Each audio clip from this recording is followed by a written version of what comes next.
নমস্কার বন্ধুরা, শিউলির রান্নাঘর চ্যানেলে আবার একটা নতুন পর্ব দেখার জন্য আমন্ত্রণ রইল। আজকে আমি অষ্টমী স্পেশাল তিনটে রেসিপি বানিয়ে আপনাদের সাথে শেয়ার করব। থাকবে ফুলকো ফুলকো লুচি আর একটু ঘুগনি, আর থাকবে তার সাথে মিষ্টি না হলে মানায় না, তাই সিমুইয়ের পায়েস। তাহলে বন্ধুরা চলুন আমি তিনটা রেসিপি বানিয়ে নিই। ঘুগনির জন্য নিয়েছি আমি কলাই। এই কলাইগুলো আমি রাতের বেলায় ভিজিয়ে রেখেছিলাম।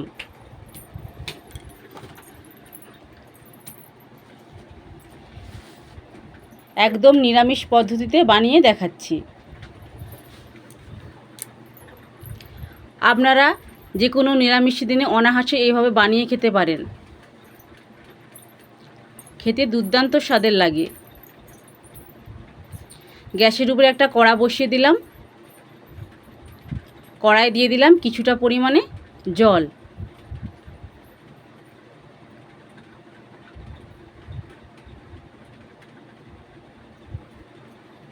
এইবার কলাইগুলো দিয়ে দিলাম।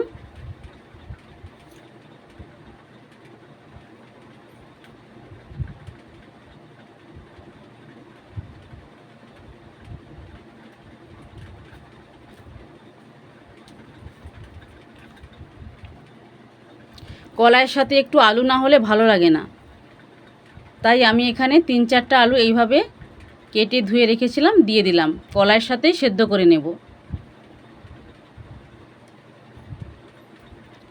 এরপর আমি 1 চামচ নুন দিয়ে দেব। এইবার ঢাকা দিয়ে ভালো করে সেদ্ধ করে নেব।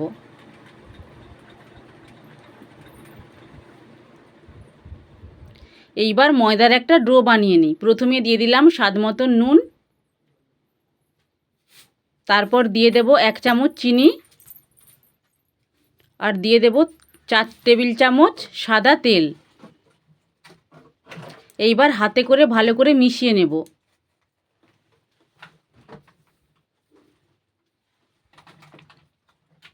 ময়ামটা আমার এখানে সুন্দরভাবে হয়ে গিয়েছে।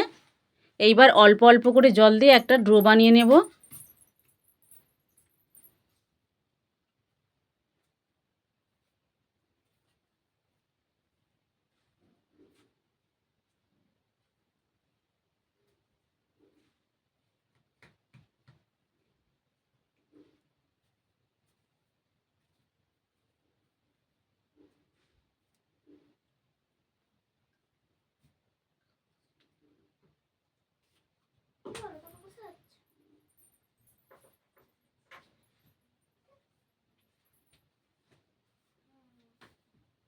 ডোটা আমার রেডি হয়ে গেল। এইবার উপর থেকে একটু সাদা তেল ছড়িয়ে দেব, যাতে ওপরটা না শুকিয়ে যায়, তার জন্য। দিয়ে আমি ঢাকা দিয়ে কিছুক্ষণ রেস্টে রেখে দেব।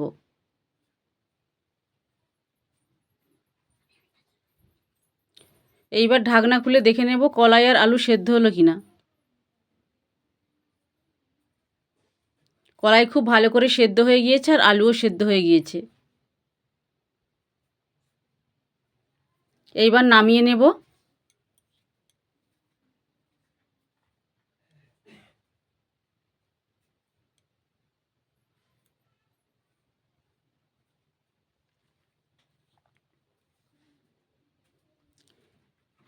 এইবার প্রথমে আমি ঘুগনিটা বানিয়ে নেব। তার জন্য কড়ায় পরিমাণ মতো তেল দিয়ে দিলাম। তেল বেশ ভালো করে গরম করে নিয়েছি। এইবার তেলের মধ্যে দিয়ে দিলাম 1 চামচ গোটা জিরে। যেহেতু নিরামিষ রান্না, তাই প্রথমে একটু জিরে দিয়ে দিলাম। আর দিয়ে দিলাম অল্প করে একটু হলুদ গুঁড়ো। এইবার দিয়ে দিলাম আদা বাটা। একটু হালকা করে ভেজে নেব আদা বাটাটা।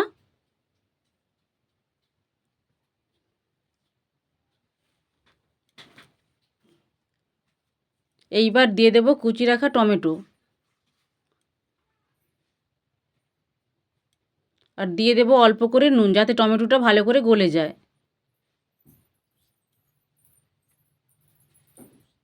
এইবার ভালো করে ভাজা ভাজা করে নেব।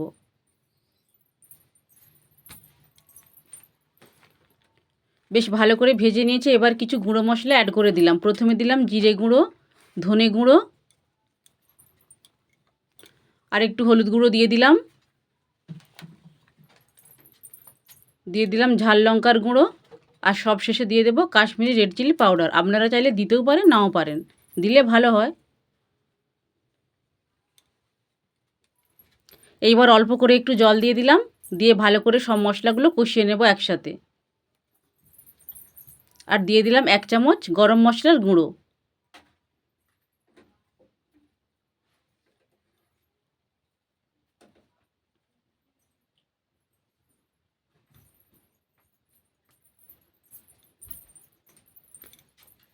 মশলা বেশ ভালো করে কষানো হয়ে গিয়েছে। এইবার আলুগুলো আমি হাতের সাহায্যে এইভাবে ভেঙে ভেঙে নিয়েছিলাম, দিয়ে দিলাম।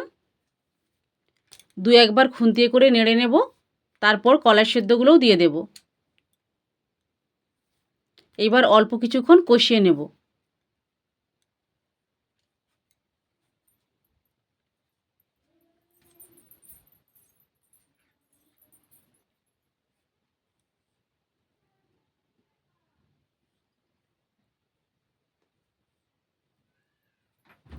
এইবার অল্প পরিমাণে একটু জল দেব। আমি এখানে গ্রেভি রাখবো, খুব বেশি ঝোল রাখবো না আজকে। ঘুগনি দিয়ে লুচি একটু গ্রেভি থাকলেই খেতে স্বাদ বেশি ভালো লাগে। এইবার দিয়ে দিলাম পরিমাণ মতো নুন। এইবার 5 মিনিট ভালো করে ফুটিয়ে নিলাম। সব শেষে ডাল কাঁটায় করে একটু ঘেঁটে দেব।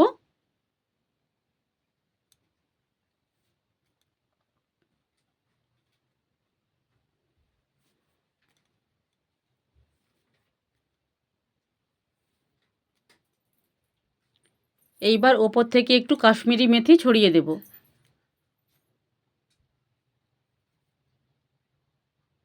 কাসুরি মেথি ছড়িয়ে দিলাম। রেডি হয়ে গেল আমার নিরামিষ পদ্ধতিতে ঘুগনি বানানো। এইবার নামিয়ে নিলাম। চাপা খুলে দেখে নিলাম ময়দার ডোটা আর একটু ভালো করে মাখিয়ে নিলাম। এইবার ছোট ছোট করে লেচি কেটে নেব। আপনারা যে যেরকম সাইজের লুচিগুলো বানাবেন সেইভাবে লেচি কেটে নেবেন।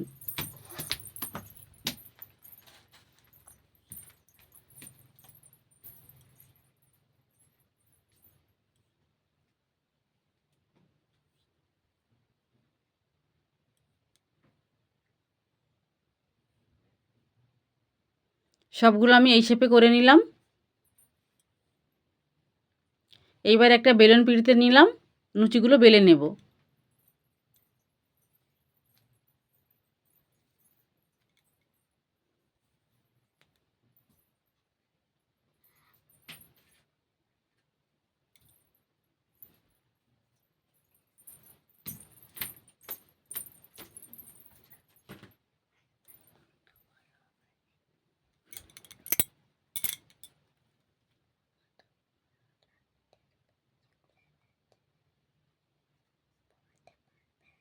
এইবার গ্যাসের মধ্যে একটা কড়া বসিয়ে দিলাম, কড়ায় দিয়ে দিলাম পরিমাণ মতো সাদা তেল। লুচি ভাজতে হলে তেলের পরিমাণটা একটু বেশিই দিতে হবে, লুচি ডুবো তেলে ভাজলে ভালো হয়। তেলটা একটু গরম করে নিয়েছি, এইবার এক একটা লুচি দিয়ে ভেজে নেব ভালো করে।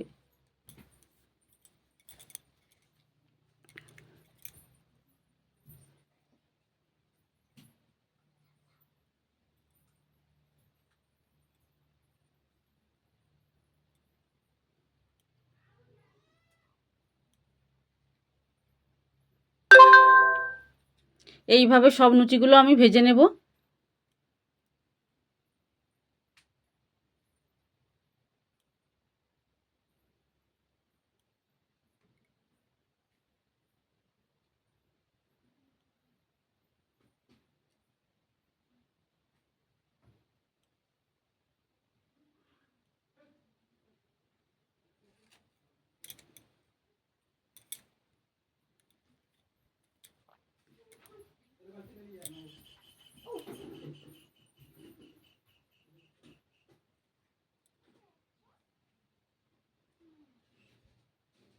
দেখুন বন্ধুরা, লুচিগুলো কত ফুলকো ফুলকো হয়ে যাচ্ছে।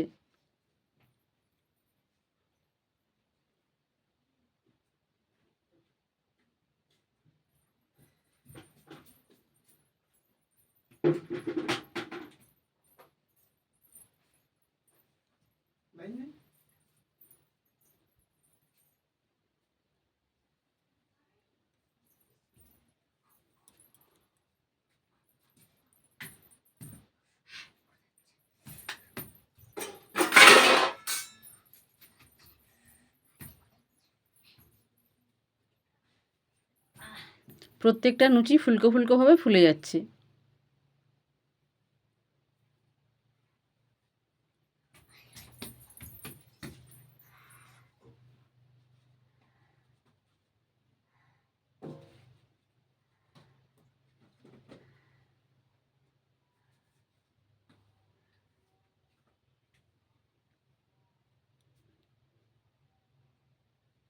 সব লুচিগুলো ভেজে নিলাম। এইবার সিমইয়ের পায়েসটা বানিয়ে নেব।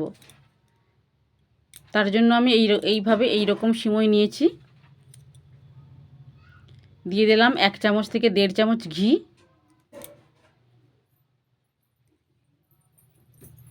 এইবার এর মধ্যে সিমইটা দিয়ে ভালো করে ভেজে নেব।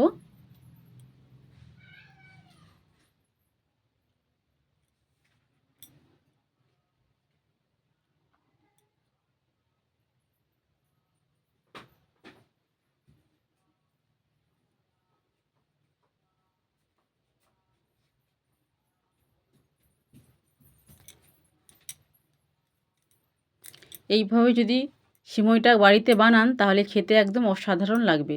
সিমইটা ভেজে আমি নামিয়ে রেখে দিলাম। এইবার আমি দুধটা ছেঁকে কড়ার মধ্যে দিয়ে দিলাম।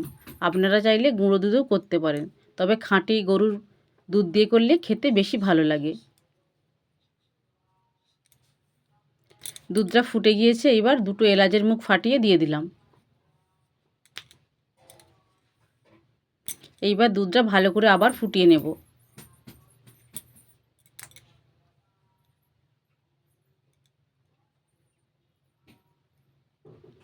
ফুটিয়ে ফুটিয়ে অনেকটা ঘন করে নিয়েছিলাম দুধটা। এইবার ভেজে রাখা সিমই এর মধ্যে দিয়ে দিলাম, আর তার সাথে দিয়ে দিলাম কাজু আর কিশমিশ। এবার ভালো করে সেদ্ধ করে নেব। এখন আমি চিনি দেব না, চিনি যদি আমি এখন দিয়ে দিই তাহলে সিমইগুলো আর সেদ্ধ হবে না।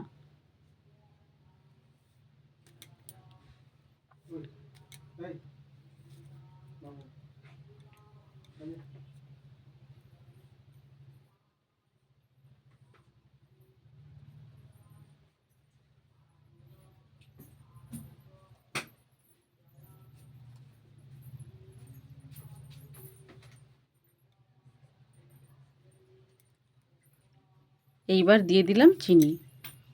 চিনি একটু ভালো করে মিশে গেলেই নামিয়ে নেব।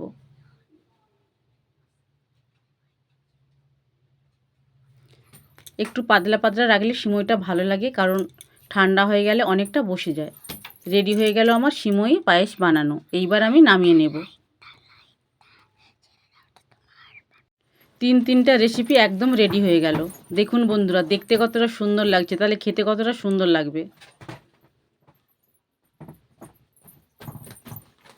এই রেসিপিটা যদি আপনাদের ভালো লেগে থাকে তাহলে কমেন্ট করে অবশ্যই জানাবেন এবং সাবস্ক্রাইব করে আমার পাশে থাকবেন। নমস্কার।